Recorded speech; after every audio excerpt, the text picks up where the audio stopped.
time now for our weekly partnership segment with our great friends at The Lever. And joining us today is Matthew Cunningham-Cook. Great to see you as always, Matthew. Thanks so much for having me on, Krystal. I really appreciate it. Of course. So you have this great look, let's go ahead and put it up on the screen, on the potential infection of the crypto collapse into the rest of the economy. Your headline here is, Crypto Bros Want Your 401k. Subhead, despite FTX's collapse, a lawsuit linked to the exchange's investor is trying to force regulators to allow crypto into the retirement market. What did you find here, Matthew? Yeah, so we knew about this lawsuit that was trying to overturn a great guidance from the Department of Labor that just said, basically, if you're a fiduciary like Fidelity and you're adding crypto to your 401k lineup, you better watch out. And so that was what the guidance said, and immediately there was a lawsuit. And what we revealed is that the company behind this lawsuit, For Us All, a 401k services company, is also backed by Ribbit Capital, which is one of FTX's backers as well. And then we go into the whole broader problem, which is that crypto is highly speculative, subject to huge price swings, doesn't have any underlying value like stock in a blue chip company or bonds in a blue chip company, and so really has no place in a 401k lineup. But the largest 401k service provider, Fidelity, has started to do that, and that's why it's all the more important that the Department of Labor be aggressive on this matter. So I have obviously been distressed about the people who have been hurt by crypto's collapse, who thought that they were getting in on the ground floor of something that was new and exciting, that was going to bring them sort of stability and prosperity into their lives, and who have really been hurt by this.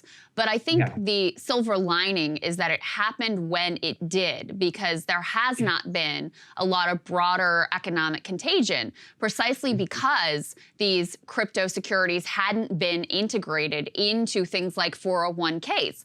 Because one thing we've learned from previous financial collapses is once you get big enough, once you're, integrated into all facets of the economy, then guess what? You're too big to fail. And when you collapse, regulators and lawmakers don't just let you collapse. They then go in and bail you out. This seems to me to be one piece of a broader scheme in the crypto world to get themselves integrated into the mainstream economy so that they would have those same types of fail-safe protections as the big banks do. Yeah, and that's what we go. So Sam Bankman-Fried was on this Bloomberg podcast earlier this year, where he basically admits that his whole strategy is to get a huge amount of people's retirement money. He calls it locked up money. He doesn't specifically say it's retirement money, but that's the implication of what he's saying, to drive up the price of an asset that, again, fundamentally has no value. So, I mean, the closest analogs to crypto are gold or platinum or silver, all of which have major, highly important industrial usages in addition to kind of their historic value as a precious metal. None of that applies to crypto. It's indescribably more speculative than even the most speculative assets. Gold is not an appropriate investment, I believe, for a 401k or a retirement plan. And crypto is many orders of magnitude riskier. Yeah, I think that's very well said. Who are the lawmakers that have been carrying water for crypto in this town? Yeah, so I mean, Senator Cynthia Lummis and Senator Kirsten Gillibrand have been the main champions. Lummis is a crypto investor. We're planning on digging into her personal financial relationships with the crypto industry more at levernews.com. And Senator Gillibrand is from New York. And I think that the main reason why she's so interested in this is because the same large New York-based banks like Goldman Sachs or JP Morgan that really were behind the 2008 financial crisis really see a huge opportunity in crypto. There's very large fees that can be gained from it. There's large, a huge new customer base that can emerge from the crypto market. And that's what the big banks are really trying to do. And I think Senator Gillibrand has really always seen Wall Street as part of one of her core constituencies. And I think that more than anything else, it's showing kind of how interested Wall Street is in this latest scam. And I think really also undercuts arguments about how crypto is disruptive or a threat to the establishment in any way, because I think, the senator from New York would not be championing crypto if it was in any way a threat to the establishment. That is such a great point. Another question for you. I see some efforts to paint SBF like he's this sort of like sole bad actor rather than emblematic of an industry that's basically built on fraud and scams. Do you see in DC, has the downfall of SBF put a chill through some of the greater crypto enthusiasts on the Hill? In addition to Senator Gillibrand and Senator Loomis, there have been others, of course, who have taken a lot of cash from various crypto players. There was a group of lawmakers who I think you guys were the ones that reported on, wrote a letter basically saying like, hey, SEC, let's let this Sam Bankman-Fried guy, he's a great guy. Don't take a look at what he's doing over there at FTX. Has there been a rethinking of that posture towards the industry overall, or are they seeing it more as just sort of one bad apple? I think that the biggest roadblock is this investigation into Sam Bankman-Fried. So I think when it was just the collapse before the arrest, I think that you basically saw this, there was no impact on Capitol Hill.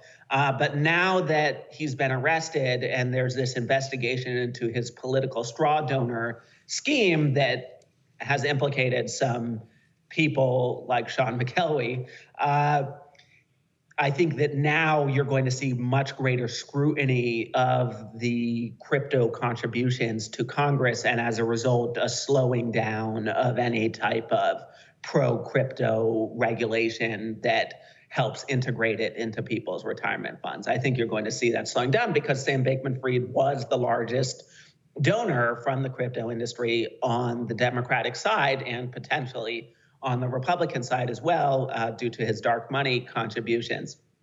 Yeah. And it's clear that prosecutors are now examining those contributions. And as a result, I think that, the zeitgeist has slowed significantly. But to your point, when it was just the collapse and not before the arrest, I think it was status quo ante. Wow. I mean, that political piece, I know you guys are going to continue to follow up on and report on because I'm very interested in that. I'm interested in who got money from him. I'm interested in, some of the allegations are that there were corporate contributions using stolen customer funds going to these politicians.